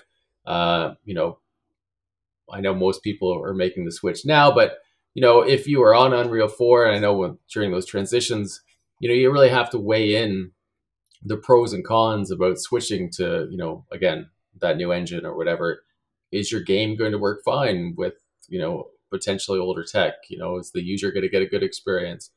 So it's really all about weighing those finer points and ensuring again that you don't have as much disruption or limit the disruption on your project as best you can. And again, whether it's an engine for the game or again your random tools, as you said, anything you can do to ensure your team has a worry-free and a stress-free development cycle is really what you're looking to do. Oh yeah, definitely, because you've also got to look at it like, do you even need that new version of the engine? Like sometimes you don't even really need it, or there's some workaround for some certain stuff that you can just do with your game as well. Because I've had this question a lot from people, because I make programming tutorials on YouTube. I've done programming teaching in person, and people always ask me like, what's the best way to update the engine or framework or software mid development? And I always say, unless you really need to, like, let's say if the version of the engine that you're using is broken fundamentally for what you need, and it's actually going to be easier to do an upgrade, then upgrade. Otherwise, just leave it. Like, unless you've literally just started out an hour ago and they release an update, and then you're like, okay, I'll just update to the latest version. Otherwise, if you're halfway through and there's no actual need, don't update it. Wait till either you need to do an update in the game and maybe set aside some time to port it over and see if it works, or better, yeah, for a new title, for example, do it then, because especially if you're doing that from the ground up, you can learn, the new engine as you're going along with that. So yeah, there's no need to upgrade unless you really have a real reason for it. And I know a lot of people do want to just upgrade because they want to be on the latest, and ultimately that won't serve your project as well as just getting the title shipped to a high standard with the engine you're using if you're already in mid development. So, did you go to university? If so, what did you study? So my path was a little interesting. So I did. I started out. I went to school for business, marketing, and economics, and all that fun stuff, and truly did not like that. And then from there, I went into computer science. Kind of graduated at the height of the dot-com kind of bubble burst, where there was like, ooh, good luck trying to find a job. And then kind of stumbled in on into the industry by the art route. So it's just something I had done on the side, completely self-taught. And lo and behold, I was an artist at the beginning of my career for up until my switch over to production. But it's one of those things where regardless of where you went to school, especially in this industry, it's really important to stay on top of uh, the emerging tech and languages that come out. It used to be all about Lua, and then it's Python, and then it's C and C plus and C sharp and Java and all those other fun things. Like it's and then even on the art side, all the different modeling packages. It can be daunting, but unlike certain industries, this is one where it is really important that you know what's out there. You're staying current to ensure that you can take advantages of all the things that are coming out, and you can again further your project and your longevity within this particular industry. Oh yeah, definitely. So, what we haven't really, discussed. We've been talking so much about VR gaming and different games and all that sort of stuff and tech. Like, what do you specifically do at Survios? So I'm product manager, or senior producer. So I was looking after the gameplay team. So managing numerous small teams in the creation of features. I also, established a lot of their workflows within Jira. That's sort of how I got in with Survios, is doing that on the side, and then eventually moving full time with their studio. But yeah, I've that's sort of been my thing for the last little while, is really just production and project management. Just ensuring that the team is able to work as best they can, that the red tape is cleared, and I kind of look at it as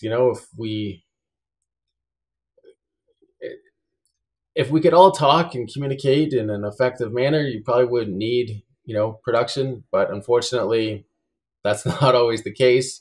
So production is there to really make sure that the ship is going in the right direction, and anything that we're not hitting the icebergs that pop up from time to time during a development cycle. But it's fun work. You really need to be sort of that people person and a good communicator, and be able to listen. I think it's important for a leader to, or a manager, regardless if it's in production or just a development type lead, or if you're in that position, to ensure that you are taking the back seat, and that your team comes first, and you're really pushing their agenda over yours, and obviously you need to make sure that your project is healthy and successful. But I always go back to the mandate that the team is the most important thing. And without a happy team, you're not going to have a successful project, um, and you won't be able to grow as a company. You see time and time again where people kind of stay for the IP or the particular project, but if they go through a huge crunch period, or it becomes the working environment becomes a little toxic, or it's not ideal, you lose that talent. And it's tough for a company to constantly be bringing in new people, and you lose that wealth of knowledge that you had, and then you constantly make those same mistakes again and again, from project to project, because you're not able to maintain that knowledge base, as your previous project either had too many bumps in the road, or it wasn't managed the right way. So again, you have to start over. So I think that's again why I always look at my role is it is always team first.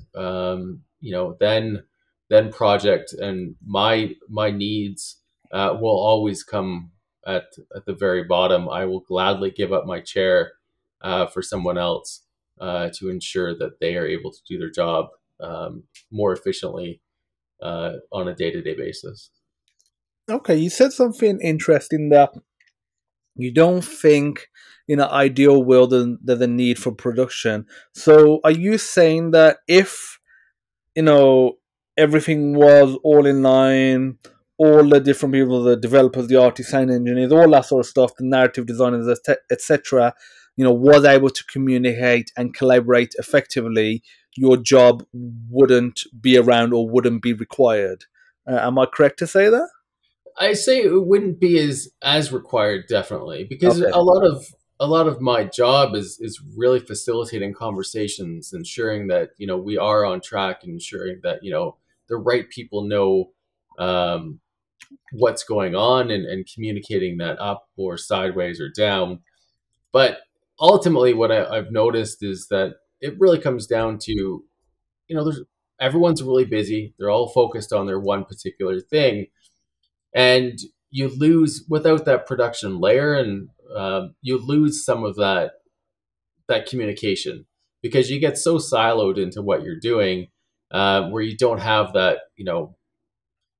100-foot or 1,000-foot view of the project, which again, that is ultimately the job of production, is to have that view, and kind of know where to pivot and how to bring people together. But if we could just come together and talk, a lot of that role goes away, where you can have those conversations if you are more diligent.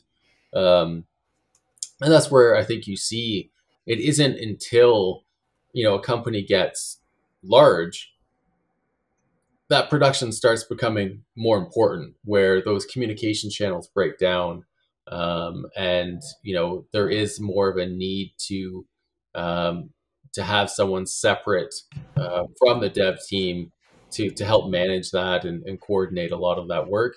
But again, a startup isn't going to initially hire, oh, the first thing I need is production.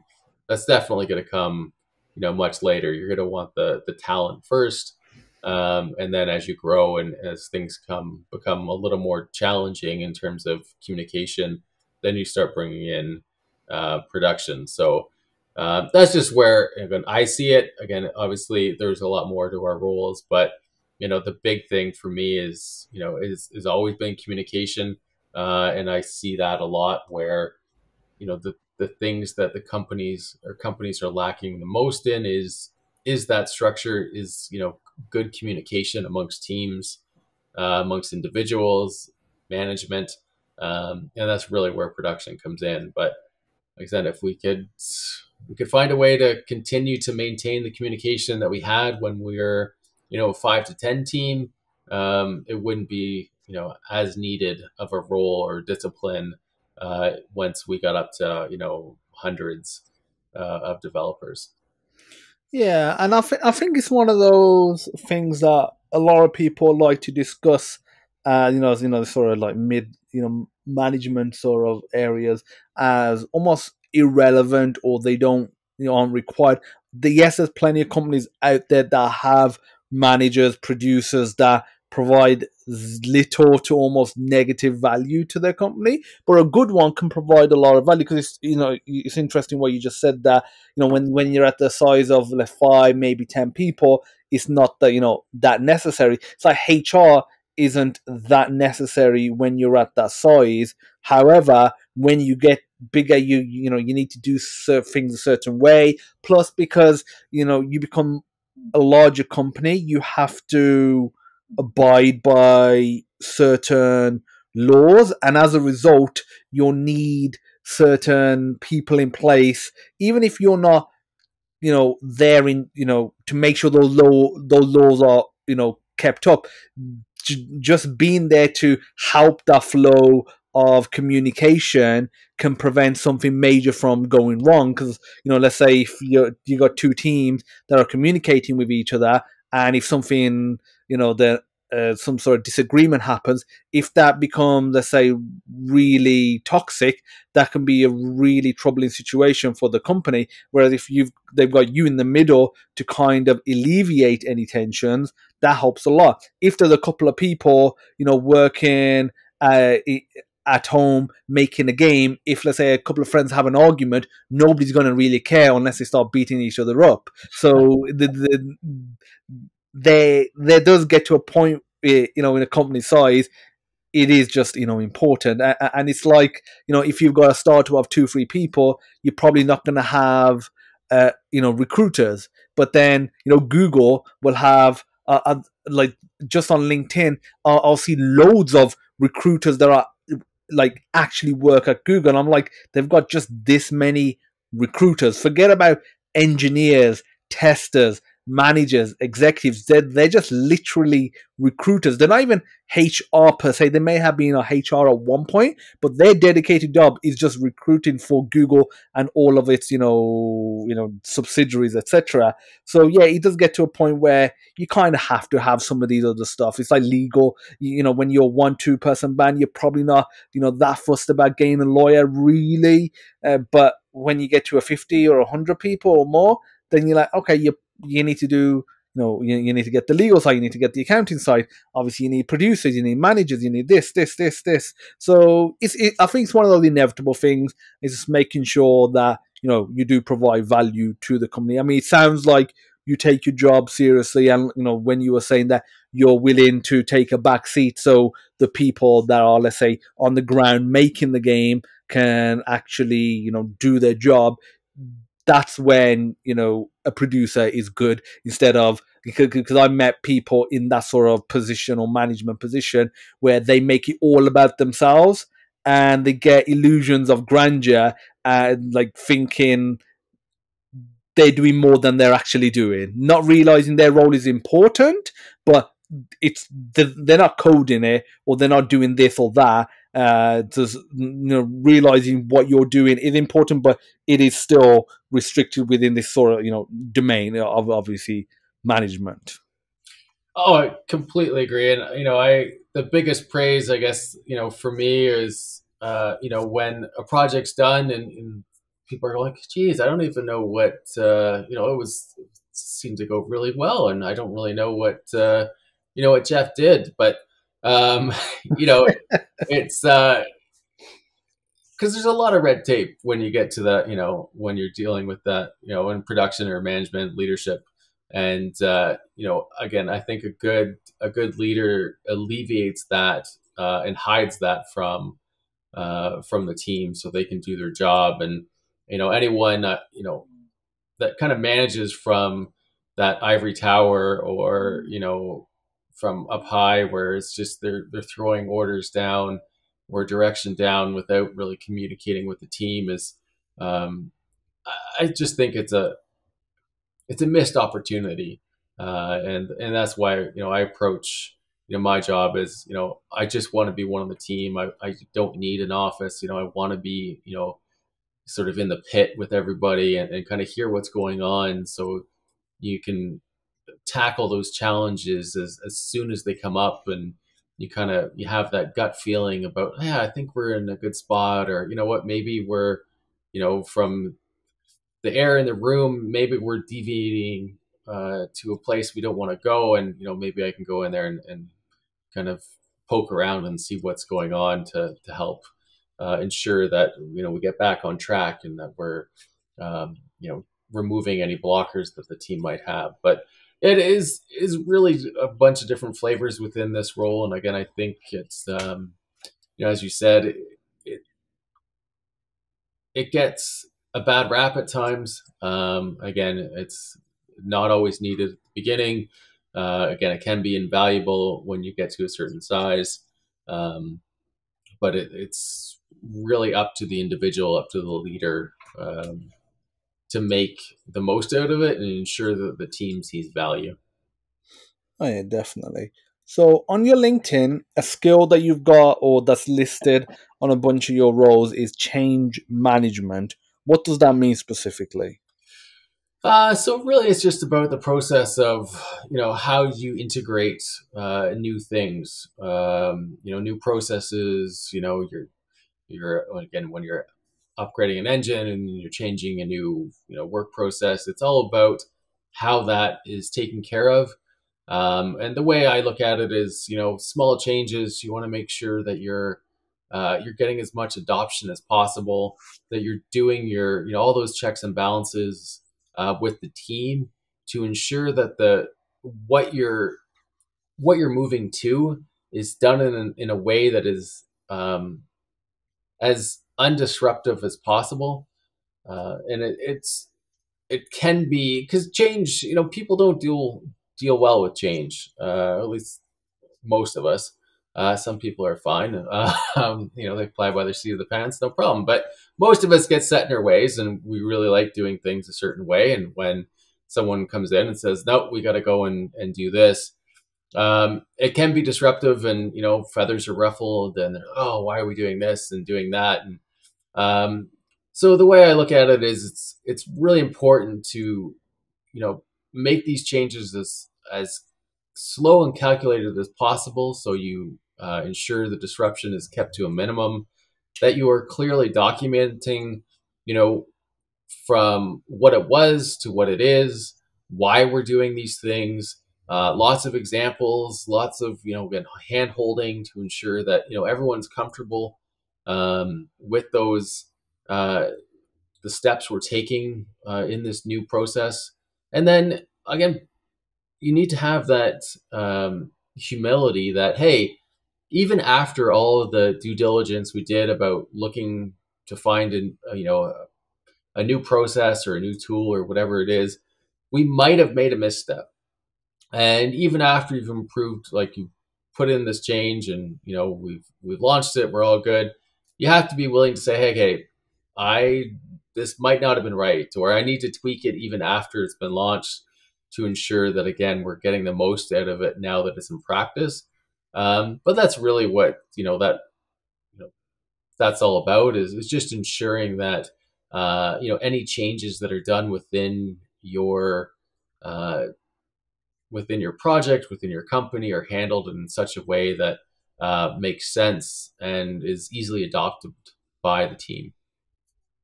Oh yeah, for sure. Like making sure it has, those transitions are as smooth as possible, because that's the last thing you want, is those changes to occur and then that to just halt development, ruin, morale and just the overall process. So yeah, that's definitely not what you want.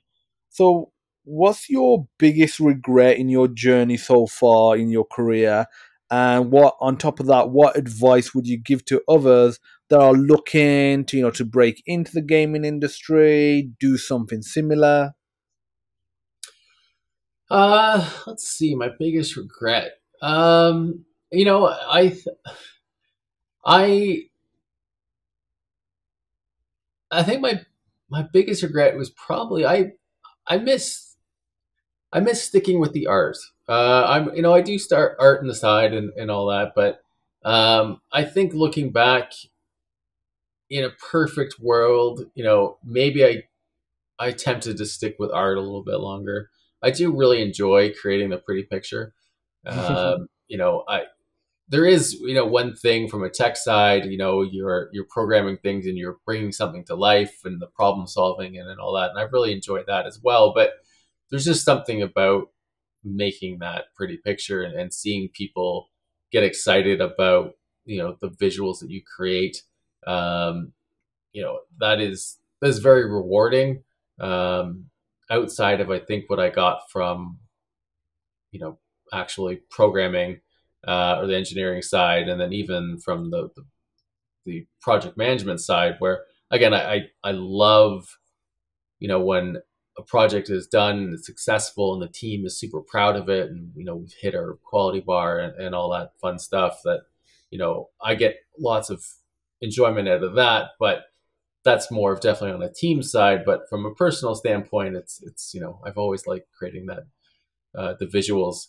And then as you're looking to step into the industry, it's one of those things where, and it's kind of it's well, it's much like all industries, but more so I think in the games industry, we are a very small uh, community and close knit. You see that with all the layoffs that have happened recently, where all the companies kind of come together and really, you're looking out for each other and finding new roles, um, and supporting our transitions when they happen. So you have to not be afraid to start at the bottom.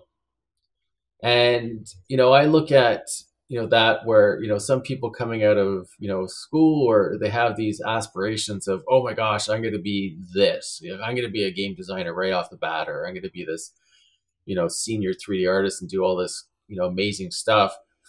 But yeah, you need to learn, and you need to accept the fact that there is sort of this learning curve that you have to do. And I think trying to get as much information about the industry as possible, and as many facets of the industry, is really the way to go. Again, always continue to learn, and look at the new technologies that are coming out.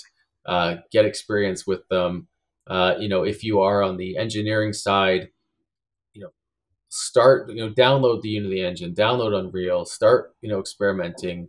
Make little pilot projects for yourself, where you're doing the engineering and the coding, and you're designing something, and try to recreate maybe your favorite small game. um, and kind of show what you can do, because it's not always about um, what school you went to. A lot of the times it's, show me what you can do. I want to see your portfolio. I want to see your demos. I want to see this and that. And that goes a long way in this industry. It helps if you know someone to get your foot in the door. But, if you are lucky enough to be in locations where you can go to conferences and stuff like that, and check out recruitment sites, or meet and greets.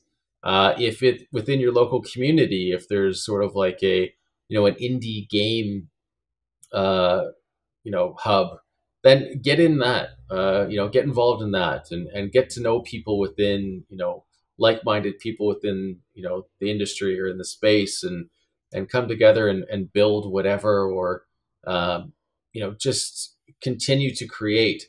And then again, take that and put it online, and show it to people as much as you can. Because for me, when I look to hire people, it's not so much, obviously you have to be talented in what you want to do, but it's the initiative in my mind that drives, and the initiative and passion that drives this industry forward.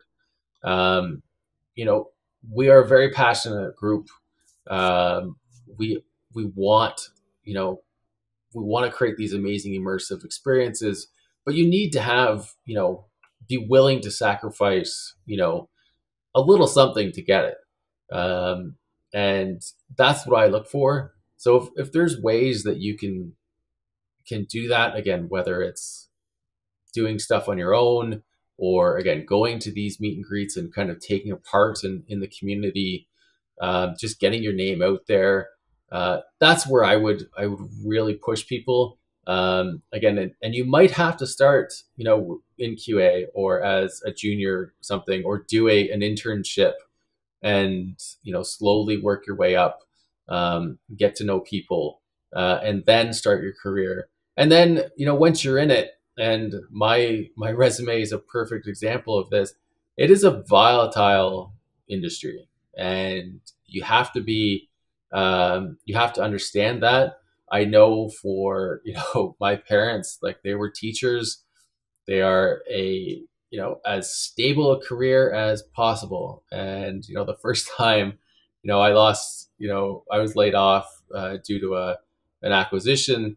They're like, "Oh my gosh, this is horrible. What are you going to do?" And it's tough that first time. But you really need to understand that it is a part of the business, and you got to be willing to move. You got to be willing to go back into the office, because, you know, it seems to be that's the kind of the way things are going back to, at least in a hybrid role. But if you want to be in this industry, again, for me, it's all about showing that passion. It's being willing to do what it takes to succeed, and again, just show initiative. Oh yeah, I mean, I like your points about, you know, you might have, you know, this idea that you want to, you know, be at this level, be at the position doing this, and, you know, good to have those goals, but you got to remember that, you know, you want to get to the top of the ladder. That's basically your goal, whatever your goal is, high or low. But the reason ladder has rungs on it, you need to climb that ladder. You can't just do that full jump. Sometimes you might be able to jump a couple of steps, but realistically, you're not going to go from having no experience to being a producer, or an executive, or, you know, something like that in an established company. And I like that you were saying that, you know, let's say if you've got an interest in making games, for example, try and make a game like a copy of something that's already, you know, exists, you know, whether it's Pong or whether it's Flappy Bird. Let's say if you're making mobile stuff, there's nothing wrong with that, because you'll learn a lot about game development, about project management, especially if you create a clone, you change it a bit, and you publish it as well, let's say for free. You'll learn about publishing, because just, I know there's been people that I know that have made some games, and I remember, because I've published some apps before, and I was trying to give them advice on the publishing side of it, not in terms of making it successful, just in terms of dealing with, you know, the Google Play Store, iOS Store. I was like, there's some complexities around that, and they basically wasn't listening. They was just saying, you know, the hardest part is making the game. Once you've done that, you just publish it, and then they realize, no, you don't just publish it. And it's partly because these platforms, you know, don't make it that easy. Like, yes, there's problems with it, but those problems you have to deal with. And, you know, you'll learn, though, you'll overcome those issues if you know, go through it with a title that you're just copying, like a Snake clone or whatever it is. You'll learn about stuff. You learn which engine you like, which framework, or however it is, and then you can go on to your next project. Like, so yeah, you know, start small, build up your portfolio, whether you're doing your own thing or whether you know, want to work for others. That's, you know, my best advice, and that's, you know, what Jeff is saying as well. So good stuff. I've got some fun generic questions before we wrap up, because the more specific ones based around what you do or done. So the first one: would you rather run a 10-person company or a 1,000-person company, and why? 10 person every day. Okay. So for me, the I'd love working in small teams. You know, I like the that sense of family that you get with a small team, that sense of camaraderie. You know, you're all in it together. and you can build that bond with a small team. The problem you get with those, those massive studios is, people become siloed. That whole, they don't get that sense of ownership per se, um, over a certain feature, because there's so many people doing it. It's like, oh, you're just touching this tiny little piece, and then you don't see the big picture at times. Where when you're on a small team, it is, you all have to pull your weight. If someone isn't doing their job, isn't, it's noticed. It has a huge detriment to the product as a whole. And it's just one of those things where I feel it is such a rewarding experience to come together, as a group, and put something out that you're passionate about. And I don't think you can get that with uh, a large, 1,000+ person, whatever, multiple hundred, plus team. Again, you can make some great things from scale, and you can ultimately be proud of that your name's associated with it. But it's those little things that, um, it's there's too many things that I think you have too much dead weight, or too much, inefficiencies within an organization or a team that size, that you don't get with that small team. Oh yeah, definitely. And I would also say it depends on what's more important to you to an extent, like outward scorecard or inward scorecard. Because if it's more outward and what people think of you, then you saying that you worked on the latest Call of Duty or the latest Star Wars game, the latest VR, huge game Creed is more impressive to people than saying that you worked on this simple mobile game with a couple of friends that may be doing well, but obviously doesn't look as impressive. So if you have an outward scorecard, I think working on some of these big projects can be beneficial to you. If you have a more inward scorecard, I think working on the smaller projects can be beneficial to you as well. And what I would also say is, just because you might want to work in a small company now or with a small team doesn't mean that can't change in the future. Be open to that change, and vice versa. I know people that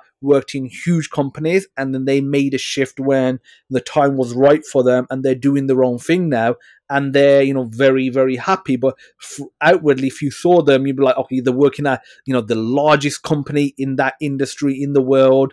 There's where you're going to go from there, maybe some other large company. But no, they quit that and they just went, did their own thing. So be open to the possibility of going from one to the other as well. Oh yeah, I wholeheartedly agree, and I think even going back to new people in the industry, they get all excited and they want to work on Call of Duty, they want to work on work at Blizzard and all that, and Valve and all those things, but like those are unique challenges as well. And again, they come with a lot of overhead that smaller teams or smaller, those small projects that you might not be as interested in on the onset. You can really again gain a ton of experience, and can become one of your favorite titles. Like I've worked on Halo, I've worked on BioShock, and a lot of big IPs. But I always go back to my favorite game and project was this tiny little Game Boy Advance game called Atomic Betty, and a small, I think 8-person team, and a Canadian cartoon show that we had the IP rights to and it did quite well. And again, we loved our experience with it, but it wasn't as sexy as working on those big AAA IPs, and you just have to be willing to find the joy in whatever project you're working on. Yeah, and understanding that what you're going to be doing in a big project versus a small project obviously depend, especially if you're starting off, is going to be totally different. If you're working on this latest new Call of Duty or Fortnite or whatever, you're going to be doing a small thing, and not having that much say, in the overall direction, where little to no say. Whereas if you're doing your own thing, you have a lot of say in what's happening, but you obviously there's a lot of risk as well. Because I've had people say they want to work for this big company, and I'm like, I don't think you necessarily do. I think you more just like the idea of saying, "Oh, I work for Google," because ultimately, maybe if there's a specific product, and maybe you really admire Google with Gmail, and you want to work on the Gmail team. I think that's a bit different, but just saying you want to work at Google or you want to work at Xbox is a very broad statement, and be willing to work at one of the smaller, lesser known companies, and sometimes the pay is better. In some of these lesser known companies, don't get me wrong, some of the behemoths, especially in Silicon Valley, they pay well. But sometimes I see big companies and they'll be in London, and then I'll see a company I've never heard of. It'll be in a town that you wouldn't immediately think, and I'm like, their salary is pretty decent, and I'm like, and if you're living there, for example, you've got less, bills and rent because, versus London, for example, or some other major city. So, don't, close that option off for the smaller companies just because you want to work for the big one. Sometimes you might get a better position financially, in terms of responsibility, in terms of managers as well, than you might get at one of the bigger ones. So yeah, be open to it. But again, if you really want to work on one of the bigger ones, go for it. You might actually really enjoy it. That might be your jam. Yeah. Well, I wholeheartedly agree. It's to each his own. Again, I've seen a lot of veteran people come down to smaller studios because they're tired of the rat race that is doing those big, massive AAA titles. They're fun at the time, but sometimes you just want to just be creative, make a game, and not deal with all the politics that comes with AAA development. Oh yeah, definitely, for sure. So, would you rather have 5 million upfront or 500,000 a year for the rest of your life, and why? Let's say, because you're in Canada, let's say Canadian dollars, because I don't think they're that much different to US dollars.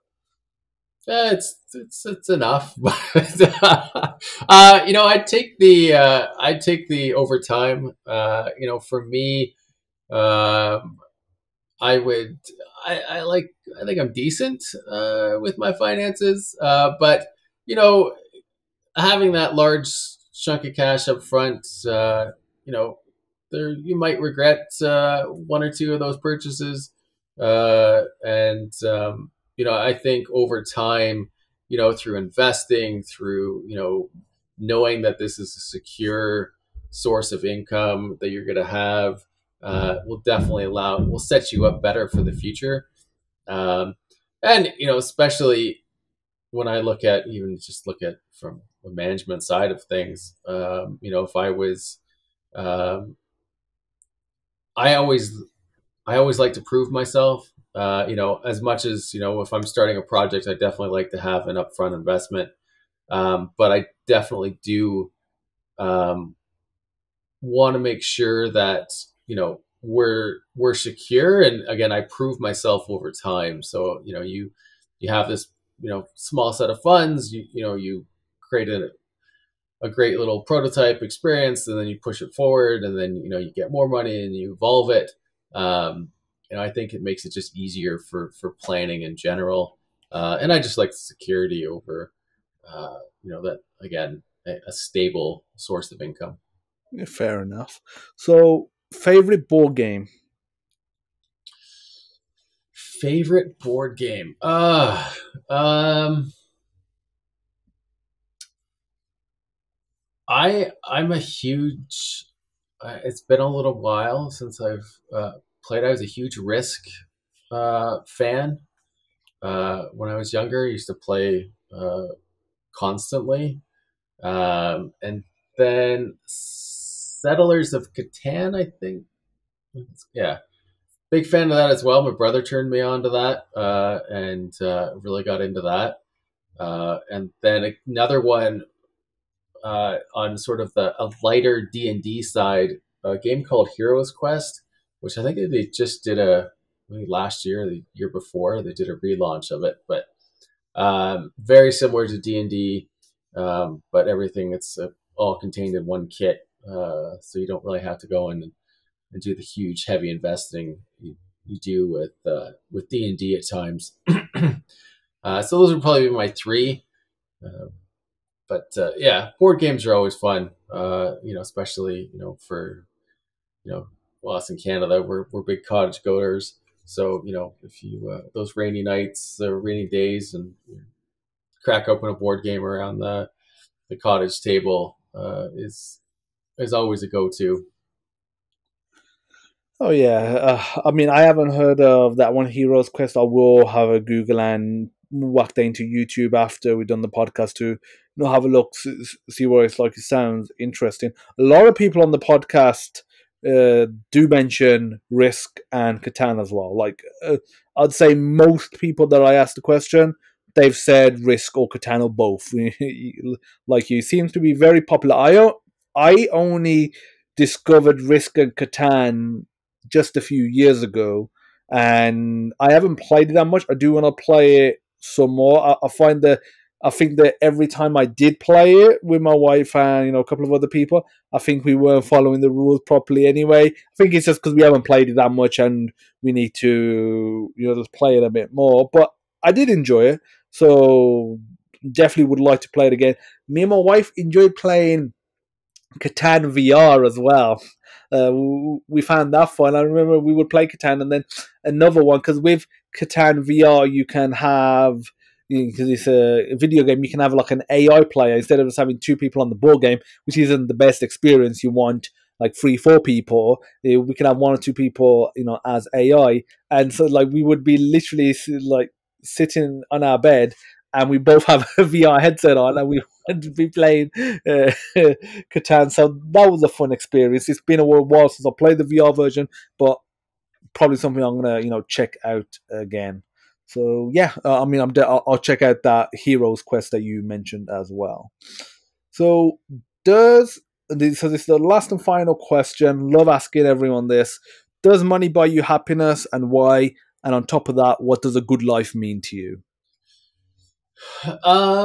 Money does not buy you happiness. It definitely buys you some, some obviously some luxuries and some surface level happiness. But in the end, I'd much rather. I'm more content with, I'd be more content with, a little less money, but being in a place that I enjoy. If it's a work, it's a place that I enjoy working or coming to every day. That we are committed as a team to doing what's right and what's best. And, we got a great bunch of colleagues.